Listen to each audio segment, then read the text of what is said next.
Hello, everybody. Welcome to summer. I hope you're having a great day and God's helping you enjoy this nice, warm weather. Well, our Bible study today is entitled Exclusives. Salvation includes entering into an exclusive covenant with God. And we're in Jeremiah chapter 12, verses 1 to 13. Now, when Jan and I got married at a mature age of 18 years old, my dad conducted the ceremony and he used those traditional wedding vows like, "Do you commit to stay faithful and true to each other so long as you both shall live?" And of course we said, "I do." And it's been 54 years, so I think we did, and we still do. It's a promise of exclusive devotion. Now, it's no surprise that in both the Old Testament and the New Testament, the covenant of marriage illustrates God's relationship to Israel, his people, and Christ's relationship to his bride, the church. And so when a person is saved by grace through faith, that individual enters into a covenant relationship with Christ that calls for exclusive devotion to the Lord. Jeremiah remembered the covenant God had made with Judah, with Judah's ancestors when he delivered them from bondage in Egypt. Now, unfortunately, the people's disobedience brought God's judgment upon his people. Now, the residents of Jerusalem in Jeremiah's generation were just repeating the sins of their ancestors, and God warned them that judgment was coming. Now, the book of Jeremiah records the laments of Jeremiah that he prayed, and it's commonly called Jeremiah's Confessions. Now, the word lament literally means an expression of grief or sorrow, to mourn the loss of someone special.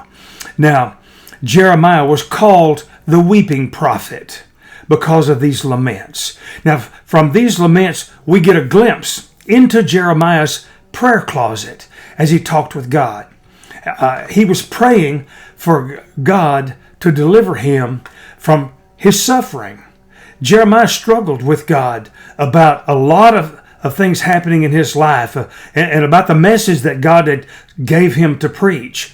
And so in his conversation with God, Jeremiah struggled with doubt and feelings of self-pity and despair. But as much as Jeremiah struggled with his assignment, he stayed faithful to God. Now, Jeremiah heard about a plot against his life, only to find out that those that were scheming to kill him were people from his own hometown. Even some members of his own family were involved. He felt he had no one he could trust. So Jeremiah asked the Lord to protect him from his own people who conspired against him. So God assured Jeremiah that he would judge those who opposed him. You see, God used Jeremiah's pain to describe how he felt when his own people abandoned him. And they would soon find out what it's like to be abandoned and forsaken by the Lord.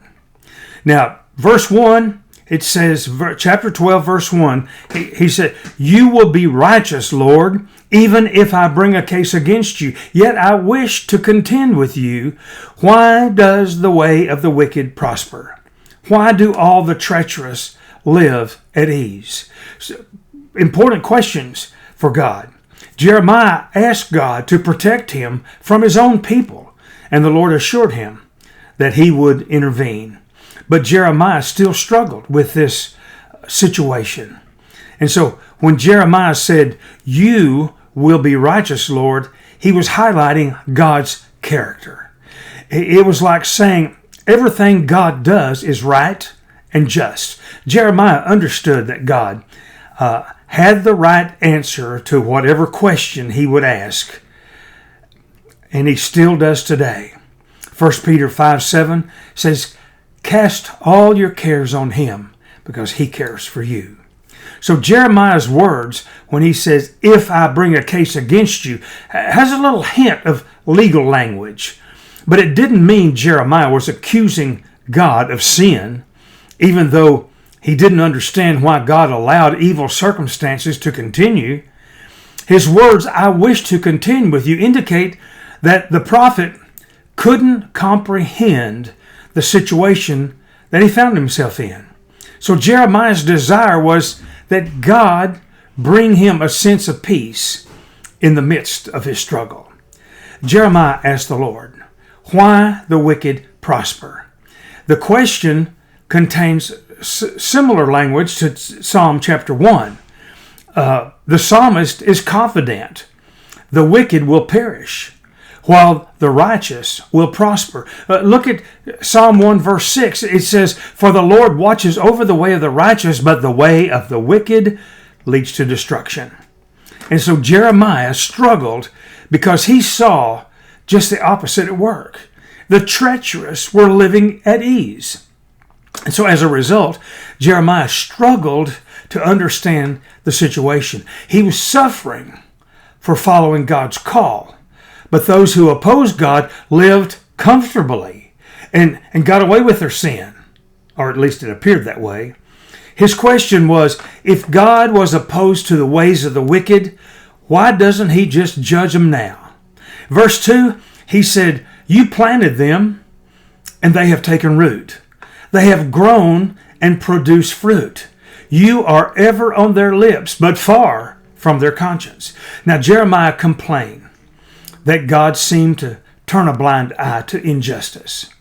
Like a fruit tree, God had planted them, and the wicked people had taken root. He planted them in the promised land, and they were established. He used agricultural images here to describe God providing a place for the wicked. Now, they had grown and produced fruit. It was a much larger nation than it was when they left Egypt. From Jeremiah's perspective, God had established them very well and given them financial prosperity. But Jeremiah's enemies were outwardly religious, but inwardly they were corrupt. He affirmed that the wicked kept God on their lips while keeping him far from their conscience. In other words, the wicked talked a lot about God like they had a good relationship with God, but they didn't have a real relationship with him. Verse 3, he said, as for you, Lord, you know me, you see me, you test whether my heart is with you. Drag the wicked away like sheep to slaughter and set them apart for the day of killing. So Jeremiah called the Lord's attention to his own situation. He says, you know me, you see me, you know what's going on in my life. The words compared his life of faith to the wickedness of his enemies. He knew God saw his faithfulness. He went on to say that God could test whether his heart was with him. The word test carries the idea of proving something. He's just saying to God, you can check me out. Jeremiah acknowledged that God knew his heart, but he also had a struggle and a suggestion. He said, drag those wicked away like sheep to slaughter and set them apart for the day of killing. Jeremiah called for God's judgment and had very little patience with those who continually opposed God and his prophetic message. In Jeremiah's mind, they deserved to die for their wicked behavior. Jeremiah's feelings were not very pretty, but it was just how he felt, and God invited him to join him in prayer. The place for those strong negative emotions is with God in the prayer closet. And so, verse 4, Jeremiah said, how long will the land mourn and the grass of every field wither? Because of the evil of its residents, animals and birds have been swept away. For the people have said, he cannot see what our end will be. So the wicked had damaged the land. Jeremiah connected human sinfulness with an ecological effect. Their sin had ruined the land. He asked how long this land would have to mourn and suffer, have sorrow, and the grass wither. He continued his concern because the people's sin would affect the wildlife, as in animals and the birds who would be swept away. You see, the drought that they were experiencing would cause grass and vegetation to die, so the animals would have to leave the area or die themselves. So he said, for the people have said, he cannot see what our end will be. Now, who is he in this question? Is it Jeremiah or is it God? Well, if it refers to God, that means the people saw God as weak and puny. He would not exact any punishment for their wickedness. God either didn't know or he didn't care about their wicked ways. That's if the he refers to God. But if it refers to Jeremiah, then the people believed that Jeremiah wasn't going to live long enough to see what would happen to them. He would die before they would. Today, we probably know people who ignore God, but yet they prosper. Even when we try to live a godly life, it's difficult to watch those who do not, but yet they prosper. Sometimes those circumstances are hard to understand, but we have to remember that God is still in control of every situation. He doesn't always bring justice the way we would like, but he will bring it in his own timing. So verse 5, he says, if you have raced with runners and they have worn you out, how can you compete with horses? If you stumble in a peaceful land, what will you do in the thickets of Jordan? So God's response to Jeremiah's question was kind of unexpected. Jeremiah didn't get the words of comfort that he was looking for. But God asked him two questions. First of all, he said, how could you compete with horses if racing against human runners wears you out? God understood that Jeremiah was tired and confused, but he told him, it's not going to get any easier. Just get ready. So Jeremiah's new job would be as hard as outrunning horses. God had promised Jeremiah his presence and his protection, but he never promised that the ministry that he called him to was going to be easy. So secondly, the Lord asked Jeremiah, if he stumbled in a peaceful land, what would he do in the thickets of the Jordan? God likened Jeremiah's present situation to a peaceful place. No obstacles, no difficulties, everything smooth and easy. Even though Jeremiah didn't think it was all that smooth and easy.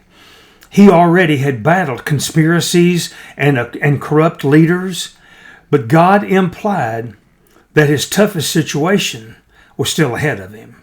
That's when he talked about the thicket of the Jordan. You see, that expression, the thickets, describes an area along the Jordan River where dense vegetation grows along the banks. Lions and other predators will hide in those thickets, making them the thicket a very dangerous place. And in the spring, when the Jordan River overflows its banks, those animals come out of hiding and come into the valley. In verse 6, he says, even your brothers, your own father's family, even they were treacherous to you. Even they have cried out loudly after you. Do not have confidence in them, though they speak well of you. Jeremiah's own relatives had betrayed him and were part of the plot against his life. And so they were part of the mob that was trying to destroy him and his message. And the Lord then reminded Jeremiah, even his family had been treacherous towards him. So Jeremiah was aware of this conspiracy. And the Lord had promised to judge the people of his hometown for their action. But his emotional pain was still very intense. And God said the people had cried out loudly against him. They spoke against the message that Jeremiah was delivering. In other words, they publicly denounced Jeremiah and disassociated with him. And so, being rejected at home and in Jerusalem, Jeremiah had few places of refuge. And God warned him, don't have confidence in them, even though they might speak well of you. They might brag about you, but don't put your confidence in what they say. The command implies that Jeremiah may have been trusting in his family and his hometown people, or at least thinking about it. God warned him that the people's words may sound good, but they ultimately meant him harm. And so we must trust God because we're weak and frail. And so people can fail us. Even those close to us fail us at times, and they may turn against us. But when that happens, it hurts us emotionally, but God never fails us. He always is faithful during those times. Verse 7 says, I have abandoned my house. I have deserted my inheritance. I have handed the love of my life over to her enemies. Now God knew what it was like to be rejected by his family, his own chosen people. Many times he mentions his personal tie with Israel. He said, my house, my inheritance, my vineyard, the love of my life. You see, the Lord uttered 3 statements here where he describes his relationship with his people. First of all, he says he abandoned his house. The word translated house might refer to the temple in Jerusalem, but more than likely it refers to God's people in general, saying, my house, I've abandoned them. Secondly, God affirmed that he had deserted his inheritance. They were his inheritance. The people of God were his inheritance, his special possession, but he says he deserted them. And then third, God handed the love of his life over to her enemies. Judah's rejection of the Lord led him to reject them and leave them to the consequences of their sin. God had a special relationship with his people, but their disobedience would bring his discipline. And so all 3 of these statements say the same thing. God's presence would leave and Judah would be conquered. So verse 8 and 9, he says, my inheritance has behaved toward me like a lion in the forest. She has roared against me. Therefore, I hate her. Is my inheritance like a hyena to me? Are birds of prey circling her? Go, gather all the wild animals and bring them to devour her. A lot of imagery here with wildlife. Not only did his people abandon him, but they had become openly defiant and hostile towards him and towards God. And they made God feel like a lion's prey. The picture of God being attacked and mauled by a lion is what he's painting here. The Bible often mentions lions, probably some kind of mountain lion, as a threat to the general population, because they wouldn't back down from an enemy. And so Judah would never back down from God. Instead of submitting to him, they roared against him. They consistently went on the defensive and challenged him. When he says, I hate her, that should not be understood as God literally hating his people. Instead, the expression suggests his rejection of them because they violated his covenant. Their rebellion made them his enemy. He continued to love them, but he would still judge them.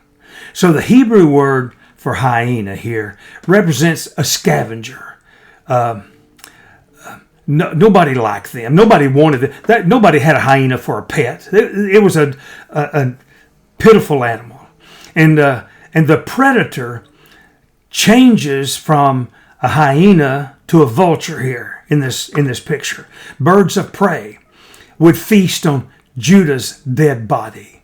The Lord continued this image by giving the command to go, gather wild animals to devour her, meaning to devour Judah.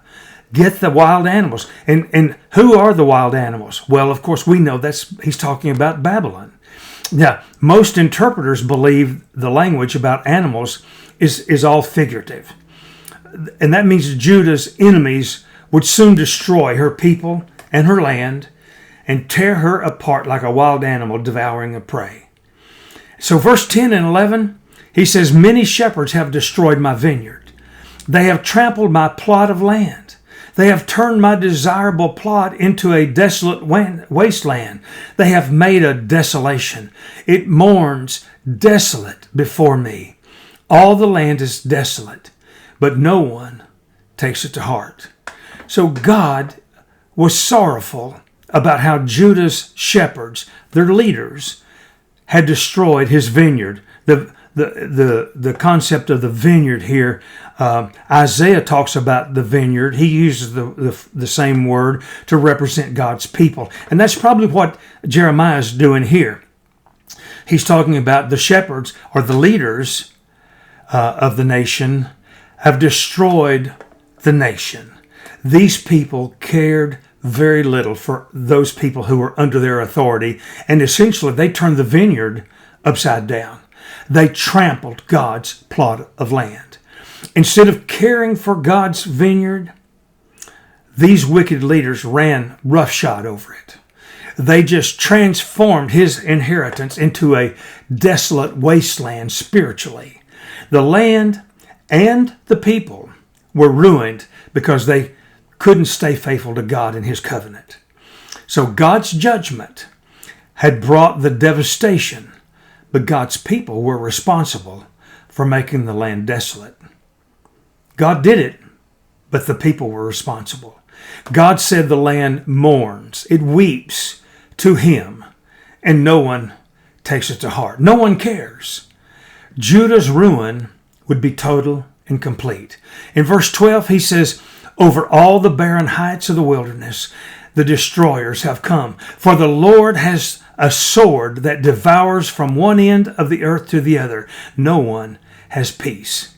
Nebuchadnezzar may have thought that his plan to conquer Judah was his plan, but the invading Babylon army, they were just a sword in God's hand. Judah was attacked by God. And in deliberately breaking God's covenant, the people had declared war on God, so God declared war on them.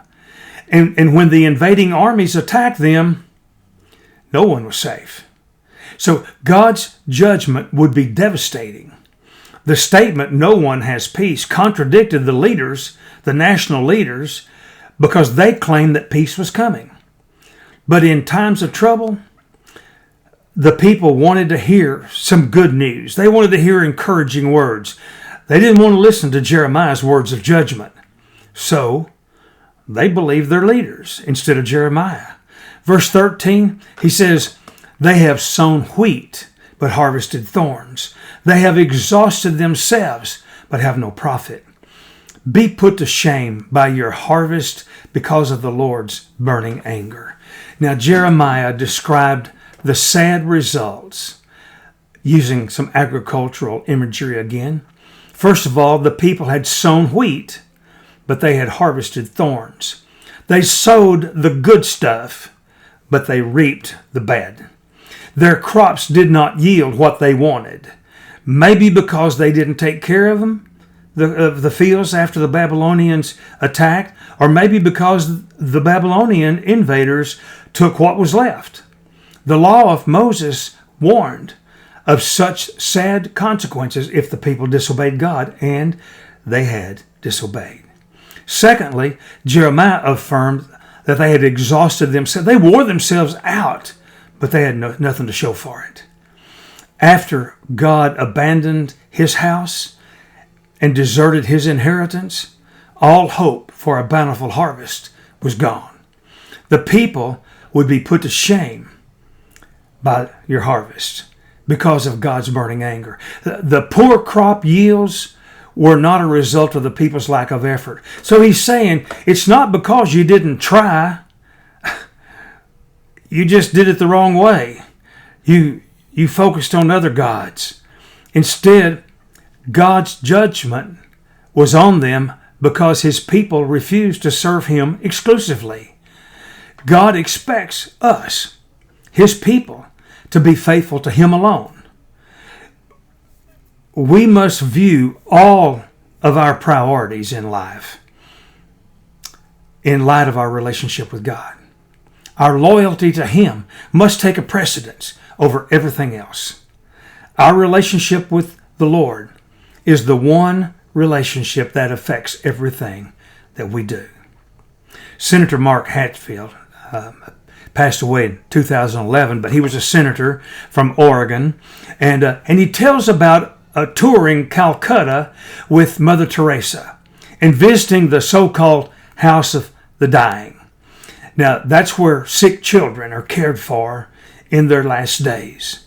And the dispensary there was where the poor people line up by the hundreds to receive some medical attention. And so he was there in Calcutta and watching Mother Teresa minister to these people, the dying children, the hurting poor people, feeding them, nursing those that were left by others to die. Mark Hatfield, Senator Hatfield, was overwhelmed by the sheer magnitude of the suffering that Mother Teresa and her co-workers were facing every day. And he asked her a question. He said, "How can you bear the load without being crushed by it?" Mother Teresa looked at him and said, "My dear Senator, I am not called to be successful. I'm just called to be faithful." And you know, that's what God calls us to do, to stay faithful to him. In everything that we do, we must make sure that we stay faithful to him. Let me pray for us. God, thank you for your word. Thank you for Jeremiah taking a stand, pointing out the disobedience of God's people and warning them of the coming danger. But they didn't listen. God, we listen. We want to know.